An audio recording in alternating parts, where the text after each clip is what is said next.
நுவரெலியா பூண்டுலோயா டன்சினன் தோட்டம் பிரதேசத்தில் வசிக்கும் ஒருவர் தடிகளாலும் கற்களாலும் தாக்கப்பட்டு படுகொலை செய்யப்பட்டுள்ளார்.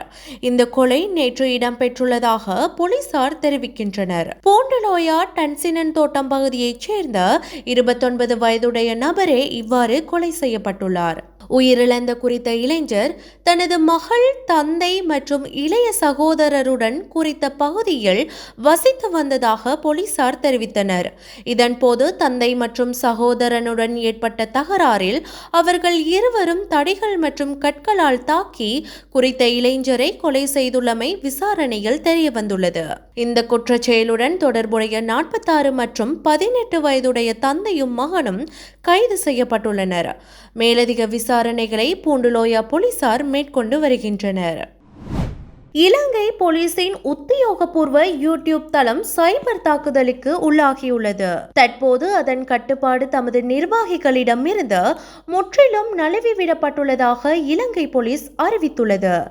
இதனை விரைவில் மீட்டெடுக்க தேவையான பணிகளை தற்போது மேற்கொண்டு வருவதாகவும் போலீஸ் தனது முகநூல் பக்கத்தில் விசேட அறிக்கையொன்றை வெளியிட்டுள்ளது.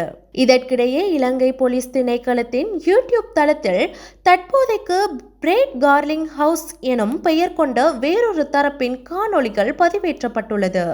இந்த யூடியூப் சேனல் சுமார் 83,000 பின்பற்றுபவர்களை கொண்டது என்பது குறிப்பிடத்தக்கது. இலங்கை அச்சக திணைக்களத்தின் இணையதளம் மீது சைபர் தாக்குதல் மேற்கொள்ளப்பட்டு அதன் தரவுகள் மாற்றப்பட்டுள்ளதாக தெரிவிக்கப்பட்டுள்ளது. இந்த சம்பவம் குறித்து இலங்கை கணினி அவசர தயார் நிலை குழு விசாரணைகளை ஆரம்பித்துள்ளது.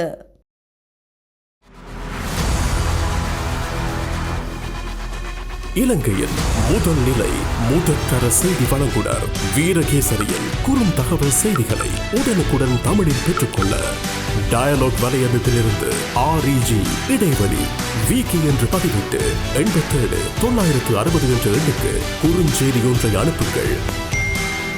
வீரகேசரி செய்தியுடன் இணைந்திருங்கள்.